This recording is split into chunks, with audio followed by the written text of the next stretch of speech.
O que você está vendo agora não é um simples drone, é uma máquina que está mudando a forma como a agricultura acontece no Brasil.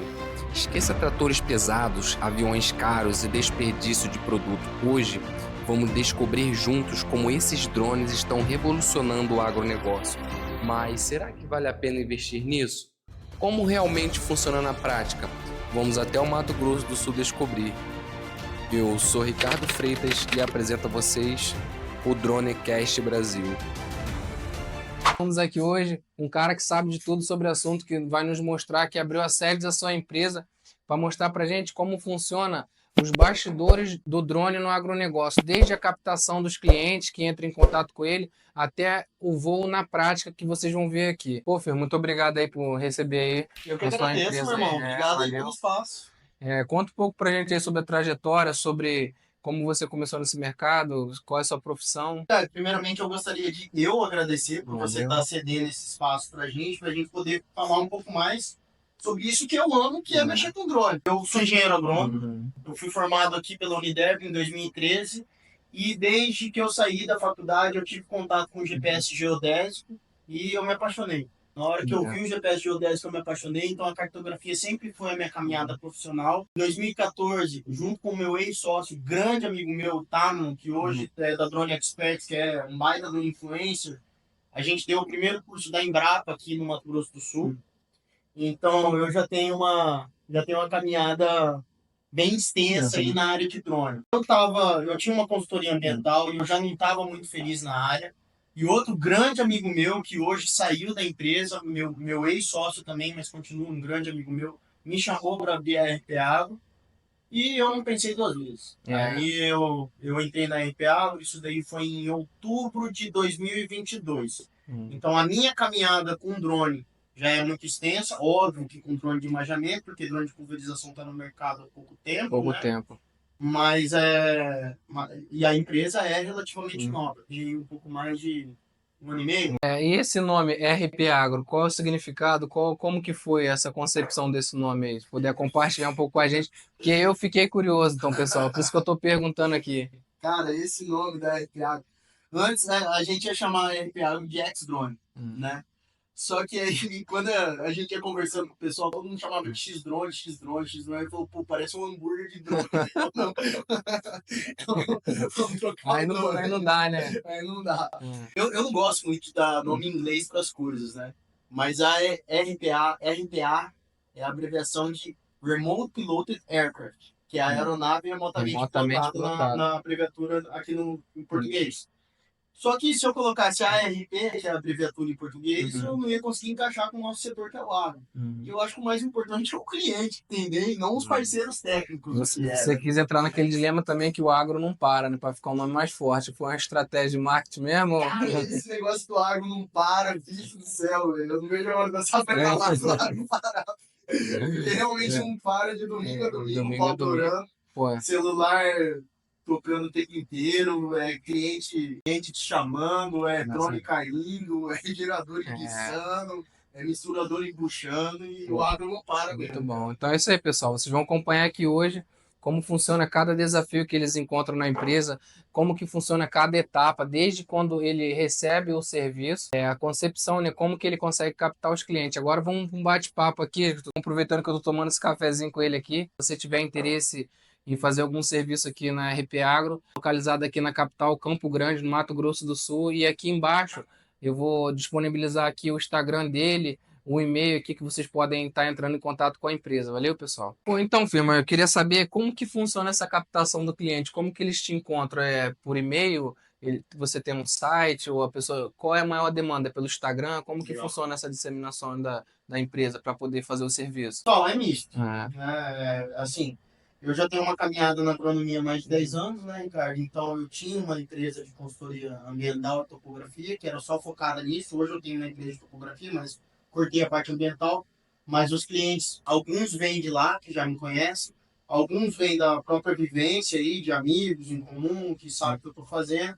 A movimentação no Instagram ajuda muito, uhum. porque eu falo por mim mesmo. Eu acho que o que a gente sente na pele, as outras pessoas também sentem, Também né? sente, né? Geralmente eu tô precisando de algum serviço, aí aparece um Instagram de, sei lá, eu preciso de uma mecânica. Aí eu vejo uma mecânica e falo, pô, o Vagninho faz esse Esse serviço de serviço. conserto. O Vagninho que é um cara que eu já conheço, que já é meu amigo. Então a RPA tem o Instagram dela, e aí geralmente eu reposto as postagens de lá no meu Instagram pessoal, e aí eu atingo tanto o público da RPA quanto o meu público. Maioria é boca a boca. Boca a boca, né? Indicação, né? É o que Indicação. muita gente faz. É Exatamente. importante, né, galera? É deixar claro que o posicionamento é tudo, seja nas redes sociais ou seja no boca a boca. Então, por isso que é importante fazer um serviço de qualidade, né? Porque esse serviço de qualidade faz toda a diferença, porque às vezes você fica pensando que você tem que investir em marketing pesado, gastar, mas não adianta se você não tiver uma ferramenta boa, se você não tiver conhecimento técnico para executar o serviço, você acaba ficando para trás. Então, deixar claro aqui que, mesmo que tenha Instagram, TikTok, você esteja bem posicionado, você tenha seu canal no YouTube, mas é muito importante o boca a boca, que é melhor do que qualquer coisa, não é Meu verdade? irmão, você falou tudo. Não existe um marketing melhor que um serviço bem prestado. Se você fez um atendimento bom para o seu cliente, Uhum. cara, o produtor rural ele é ciumento. É. O que o vizinho dele fez e deu certo, ele vai querer fazer também. Óbvio que essas ferramentas de marketing que a gente tem hoje Ajuda bastante, né? Consegue alta escala, né? Exatamente, mas essa não é a alma do negócio. A alma do negócio é você fazer o serviço bem feito. Você fez o serviço bem feito, essas aí vão ser umas muletas que vão te ajudar a atingir o seu comercial eficiente. E aproveitando também, eu queria saber como que é a concepção quando vocês recebem um serviço. Quando ele chega, né? Vamos supor, o cliente entrou em contato pelo Instagram. Pô, eu quero um orçamento aqui para poder jogar as sementes na minha lavoura. Como que você faz isso e qual é o planejamento para o serviço? Primeiramente, você já respondeu uma parte das perguntas. Ele vai jogar semente em lavoura. Geralmente, a primeira pergunta que eu faço é lavoura ou é pastagem? Isso daí vai definir o valor do serviço. A gente cobra um... Muda, né? Cada tipo. Muda. Porque a pastagem, como ela tem árvore para o soneamento bovino, acaba que é um desafio a mais para o drone. Isso daí interfere tanto na segurança do equipamento em campo, quanto na produção em campo. Então, numa área de lavoura, como a aeronave não tem que desviar das árvores, ela tem uma produtividade muito melhor, porque ela trabalha só em linha reta, faz a curva, volta. Quando tem árvore, ela vem aqui, ela tem que desviar da árvore. Isso daqui dá um delay na produção. Então, você vai produzir menos por dia, você tem que cobrar mais para você ter o mesmo um valor médio. Exatamente. Se for jogar semente, também é um valor diferente, tanto de lavoura quanto de pecuária. O tamanho da área também influencia, por quê? Porque o tamanho da área, se você pega uma área com maior volume, acaba que Vai consumir mais. traz uma segurança melhor para a empresa, acaba que a gente consegue fazer um serviço um preço mais barato. Então, pessoal, tô vendo esse drone aqui, ó. Esse drone aqui é um R2S da DJI. Pô, um excelente drone. Eu tenho conhecimento dele que eu atuo na parte de aerolevantamento, né? Que é minha especialidade. Mas fiquei curioso para saber por que o firmo usa ele aqui. Porque muita gente vê só esses drones gigantes no agronegócio, talvez não saiba como é todo o processo. Então, como a gente vai mostrar os bastidores aqui para vocês, então é importante dizer, né? Qual é desse drone aqui? Como que é feito esse serviço aí? Legal, cara. Bom, eu atuo também na parte de mapeamento e de cartografia. Então eu uso ele para outras coisas, mas isso é fora da RPA.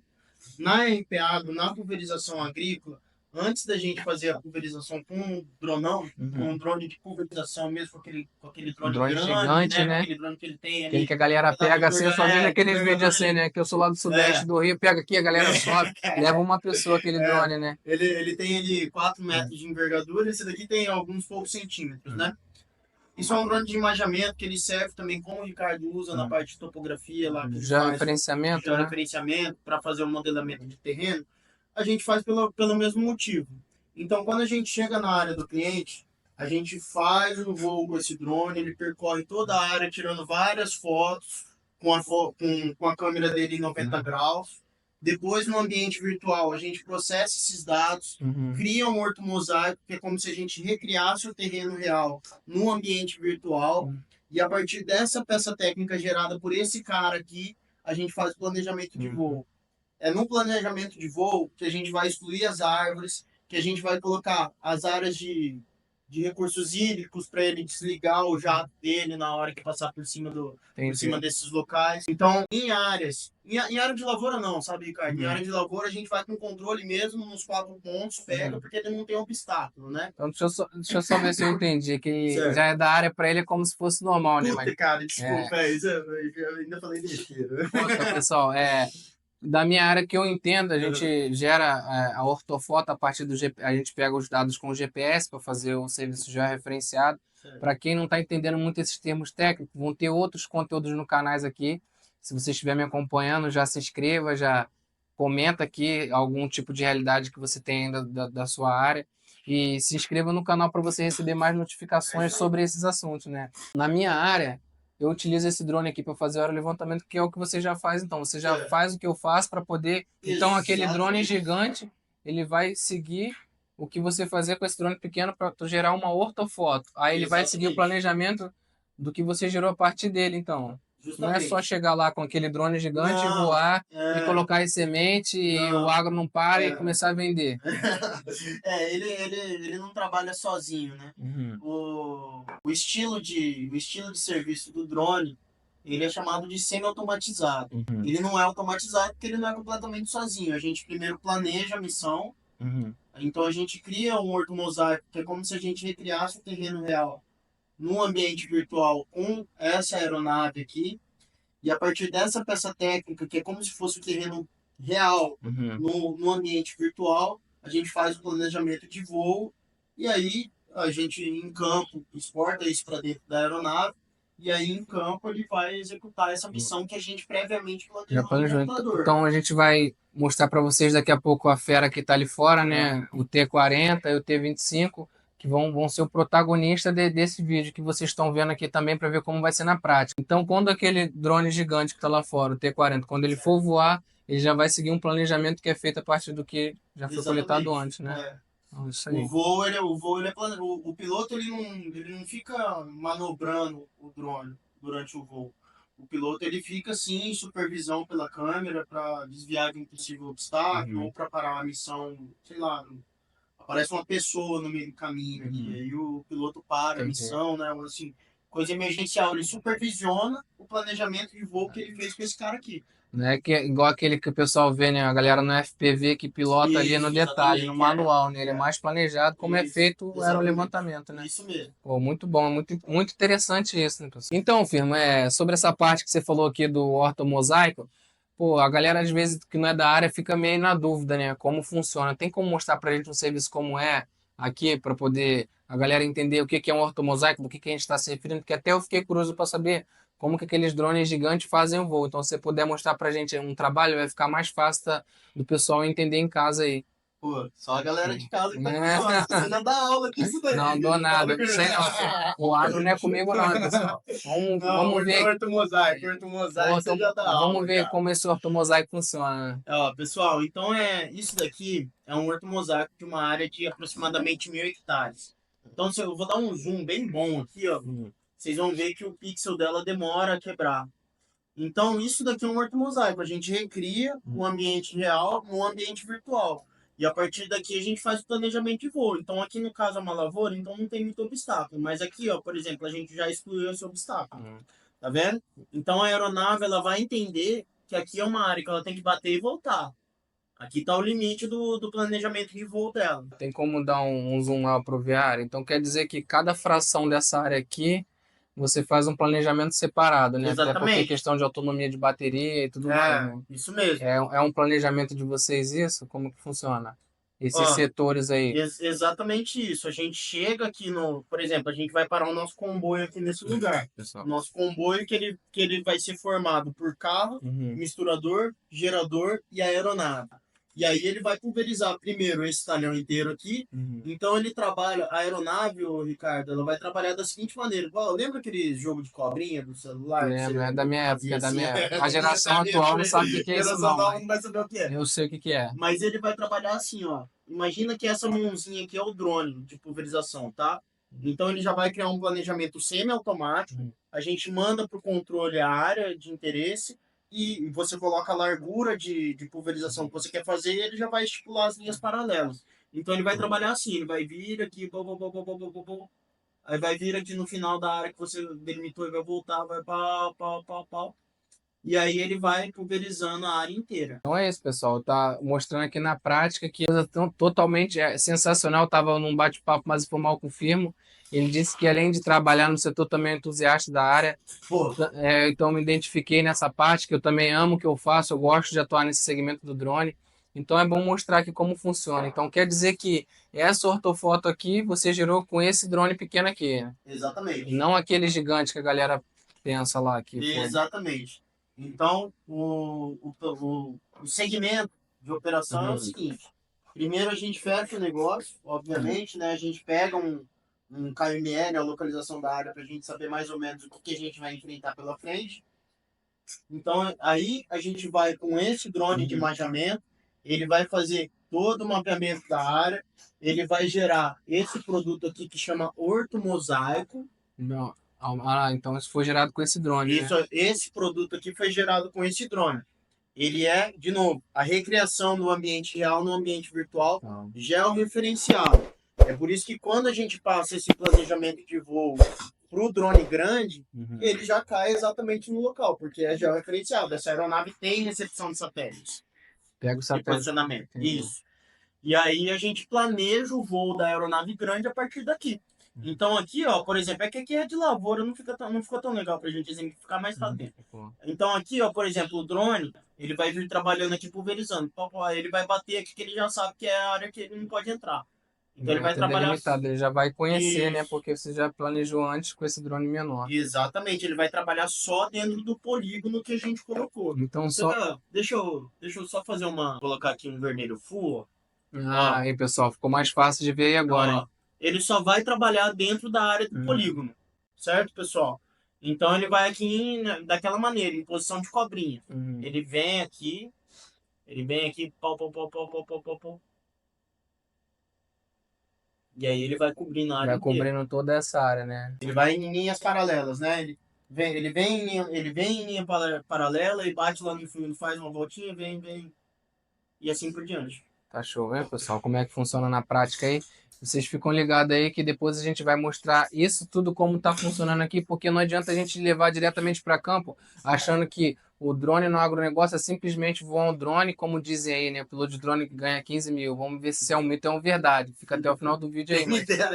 É isso aí, Ricardo. E aqui no computador, eu acho que não ficou tão claro o planejamento do voo da aeronave. A pessoa consegue ver mais na prática ali. Até às vezes fico meio assim, que eu ainda, mesmo sendo da área, fico na dúvida como que o T-40 vai realmente reagir a isso do que a gente está planejando aqui, né? Só que essa sua dúvida e também para esclarecer o pessoal de casa aí, daqui a pouco lá em campo a gente vai sanar ela.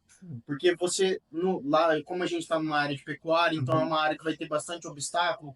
Então quando a gente filmar o planejamento de voo no controle do T-40, aí vai ficar um pouquinho mais claro isso daqui que eu estou falando aqui no computador. Tá, beleza. Então, pessoal, para quem não sabe, quando ele fala em georreferenciamento, ele utiliza esse drone aqui para fazer o levantamento das fotos e depois ele faz um cálculo no programa, porque não é só simplesmente voar, você tem que ter um software para poder fazer todo esse processamento e gerar as curvas de nível. Um software que muito se utiliza nesse mercado é o Agisoft e o Pix4D. Tem diversos mercados, mas esse é um dos mais populares, inclusive é um que eu utilizo e o que o Firmo utiliza também.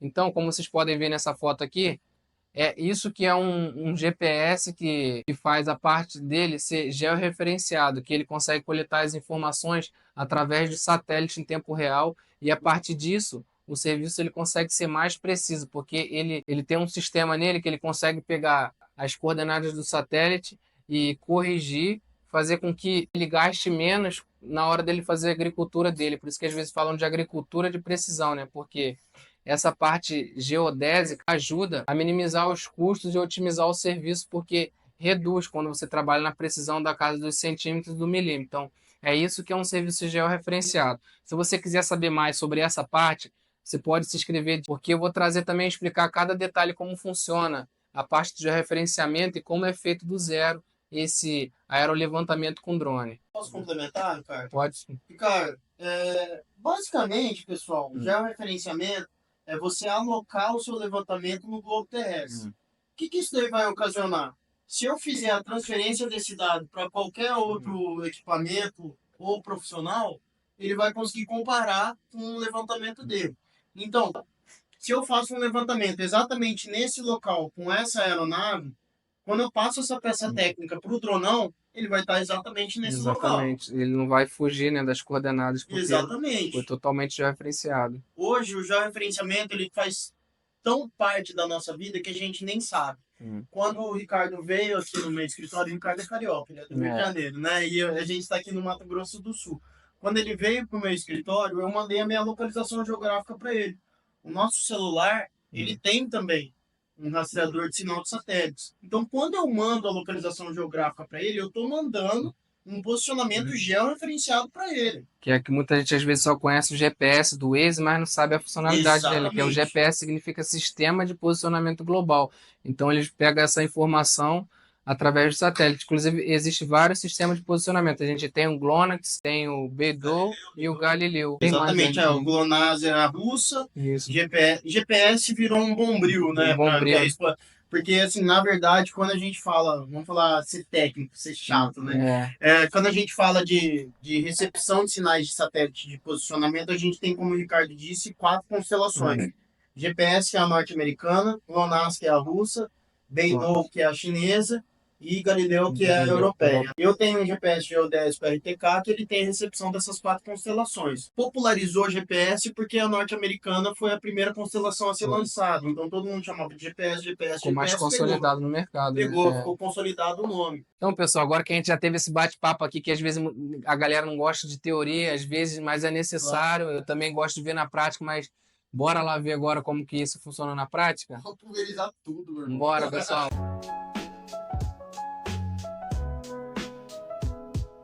Mas antes de levantar voo, precisamos conhecer o coração de toda essa operação. Como será que funciona a operação que controla os gigantes da pulverização com drones? Vamos entrar agora nos bastidores desse universo tecnológico. Bora conferir. Então, pessoal, estamos aqui com o protagonista do dia, que logo a gente vai seguir para campo. Esse aqui é o DJI T40. A gente está seguindo para campo, que também tem o DJI T25. Cada um é indicado por um tipo de área. Firmo vai mostrar para a gente quais as peculiaridades de cada um e para qual área ele é mais indicado. O DJI T40 ele vai ter uma capacidade de carga maior em relação ao T25, então ele vai ser mais, e ele tem menos radares também. Então ele vai ser mais indicado em áreas que são mais homogêneas, que não tem tantos obstáculos como áreas de lavoura. E o T25 ele vai ser mais indicado em áreas de pastagem, porque como ele tem mais radares e ele é menor, ele tem mais agilidade na hora de desviar das árvores. Tá? Mas essa parte que você fala que ele desvia, a gente programa isso antes ou ele faz no automático? Como funciona esse sistema aí? Tem as duas maneiras, tá? A gente até fez um teste nisso, que a gente mapeou uma área e não identificou as árvores só para ver como ele se comportaria. E a gente ligou o desvio automático de objetos. Ele desviou normal. Claro que o nosso objetivo não é testar o radar da aeronave. Então, quando a gente faz o mapeamento com o drone de imageamento, a gente já marca os obstáculos para ele já poder previamente se desviar deles. Né? Interessante. Então, Firmo, uma curiosidade. Eu queria saber sobre esse dispenser de sólido aqui. Geralmente, em toda área que você vai, você usa só esse aqui ou tem alguma mudança? Como é que funciona isso? Ricardo, apesar da empresa chamar RPA Pulverização Agrícola, a gente tem esse dispenser de sólido que ele também capacita a aeronave para fazer a dispersão tanto de semente quanto de adubo. Geralmente, a aplicação de adubo ela vai ser muito pesada, vai ser muitos quilos por hectare. Então não é tão indicado com um drone. Agora, a dispersão de semente de pastagem é ótima com esse equipamento. Por quê, Ricardo? Quando você desseca a lavoura de soja, e aí quando a soja começa a lourar, você já pode fazer a dispersão de semente de braquiária, que vai entrar na entre-safra. Então você vai ganhar uns 10 dias de pasto. Então na hora que você colher a soja, a braquiária já vai estar vindo. Otimiza o serviço, né? Você otimiza o seu tempo em campo. Então tá, pessoal. Então esse aqui é o dispenser de sólido. Pra gente colocar ele, a gente desliga esses cabinhos aqui que ligam nos pulverizadores, nos jatos, tá?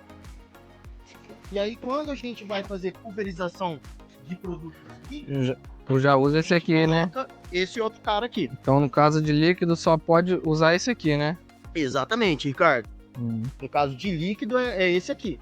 E aí a gente vai colocar ele, vai ligar as mangueirinhas que ligam ele nos jatos, e aí ele vai fazer a pulverização aqui por esses 2 jatos atrás. Preciso, né? Sistema totalmente preciso, né? Totalmente preciso, Ricardo. Já tiveram situações em que a gente fez aplicação em curva de nível, que a gente desliga um dos jatos e deixa só um ligado, que ele aplica exatamente em cima da curva de nível. Para não aplicar fora do local desejado. Então, pessoal, a gente está aqui com esse equipamento aqui agora. O Firmo vai explicar um pouco pra gente como ele utiliza, qual é a funcionalidade. Pessoal, se algum de vocês aí quiser trabalhar com drone agrícola, você tem que entender uma coisa. Não é só comprar um drone e pulverizar. Você vai precisar aí de 3 equipamentos. O misturador que ele vai mexer a cauda, o gerador que vai alimentar as baterias e o carro, é óbvio, que vai deslocar você até o ambiente que você vai trabalhar. O misturador, ele tem aqui uma motobomba que gira o produto, faz a mistura da água com o defensivo agrícola e com os adjuvantes. Ele tem aqui também uma bomba. Aqui a Cadê bomba, a bomba? Ali a bomba ali, né? Ali a bomba. Ah, tô vendo Ele aqui. tem aqui a bomba, Solta aqui a bomba, né? que é igual aquelas bombas de gasolina mesmo, que a gente enche o tanque do drone quando ele volta com o recipiente vazio. Beleza, Firmo. Pô, muito bom. Agora a gente ia mostrar pro pessoal aqui como que é aqui a base do Firma, que é essa base operacional, porque a gente já tem outro drone que a gente vai encontrar lá no campo, na cidade, que a gente vai se deslocar para lá, que é o T25, para mostrar para vocês na prática como funciona. E a gente vai mostrar a base dele aqui, como ele guarda aqui os drones. É bom mostrar, né, Firma, como é que funciona aqui, né? Os bastidores. Bastidores aqui. Claro que é tudo muito funcional, então não reparem na bagunça, né, pessoal? Porque é a vivência do dia a dia mesmo, não foi nada preparado. E esse drone aqui encostado, o que é isso aqui? Que a galera acha que é só voar? E mostra aqui o que é a situação aí. Não é só voar, né, cara? Ó, a gente tem uma filosofia que é a seguinte: quem tem 2 tem 1, quem tem 1 não tem nenhum. Então a gente tem 2 equipes operacionais em campo. Então logo a gente precisa de 3 drones. Por quê, pessoal? Se o drone acaba quebrando no meio do serviço, tendo algum sinistro, algum imprevisto, algum erro do piloto, que seja, a gente não pode deixar o cliente na mão, porque a cauda pode estar pronta, e aí essa cauda pode decantar um produto, pode falhar a cauda com esse tempo do drone ir até o conserto e voltar. Então a gente precisa ter um estacionado, reserva, só em caso de sinistro. Então deu problema no drone, a gente já tem um para ir a campo paradinho aqui na garagem. Né? Entendi. E esse drone aí, Firmo, conta um pouco da história que aconteceu com ele pra gente, só pra poder ilustrar aqui. Legal? Esse drone aqui, na hora que ele foi subir voo, ele simplesmente caiu. Ele teve falha em um dos motores dele. Então a gente conseguiu acionar a garantia da DJI, a gente ganhou essa garantia. E a garantia da DJI demora um pouquinho para atender, até por isso que é bom ter um drone de reserva, entendeu, Ricardo? Com certeza, porque, senão você não ficar refém só de um drone tá encostado aqui faz um mês. E acaba atrapalhando o planejamento dos outros serviços, né? Imagina se eu paro a minha operação um mês por causa de um drone quebrado, então não dá. Né? Então é por isso que a gente, com a vivência que a gente tem aí, com, digamos, a curta vivência, né? Tudo bem que a gente é pioneiro, o mercado inteiro é novo, a gente tá há pouco mais de um ano, mas nesse um ano a gente já percebeu, o ditado é isso. Quem tem 3 tem 2, quem tem 2 tem 1, quem tem 1 não tem nenhum. Então, pessoal, vocês que estão aí assistindo, já pega a dica, quem tá mais de uma década já no mercado, para poder, se você for fazer seu serviço ou quiser começar no setor, saber que é importante você ter um drone de stand-by para, caso necessite, já estar ali pronto para operação, para você não perder dinheiro com isso, né, pessoal? Porque muita gente acha que é só chegar, executar o serviço que vai dar tudo tranquilo. Tem que contar com os imprevistos que possam ocorrer no meio do trabalho. Então, pessoal, é isso aí. Você não pode dar mole com essa situação, né? Ricardo, eu vou fazer um adendo aqui. É óbvio que você vai começar uma empresa do zero. Você não vai ter que comprar 2 drones para começar a aplicar. Você comprou um drone, você montou o seu kit, montou o seu equipamento, girou o seu negócio, viu que vai dar certo, viu que você gostou do negócio mesmo. Viu que dá retorno, né? Porque muita pessoa compra e não tem retorno, fica desanimado, acha que é um péssimo investimento. Claro. Né? Então, assim, valida o seu negócio antes, depois você começa a criar mais infraestrutura. Porque todas essas aeronaves, na hora que você tirou ela do mercado, ela já perde muito valor. O drone hoje, ele tá numa curva de desenvolvimento tecnológico muito acentuada. Então, o que acontece? Esses modelos, por exemplo, o DJI Agras T40, a gente pagou 200 mil no kit dele. Isso daí faz pouco mais de um ano. Hoje a gente consegue vender ele por 100 mil, 110 mil. Então, pouco mais de um ano, ele desvalorizou 90 mil reais. É muita coisa. É muita coisa. Isso daí, inclusive, é uma coisa que você tem que colocar no seu orçamento ali na hora de você fazer o seu custo do seu serviço, porque a depreciação de valor dele é absurda, justamente por causa dessa curva de desenvolvimento tecnológico que está muito acentuada ainda. Do T40 para o T50 e o T25, que são os novos da linha da DJI, já mudou muita coisa, melhorou muito a operação. Então, assim, firmou, você compraria um T40 hoje? Não compraria. Não compraria. Eu entraria num T50 ou num Entraria T25. mais alto. Mas para você que está começando no mercado, então se não tem a condição, às vezes compra até drone usado, então é bom saber dessas peculiaridades com quem já tem mais experiência no assunto, não é, firma? Exatamente.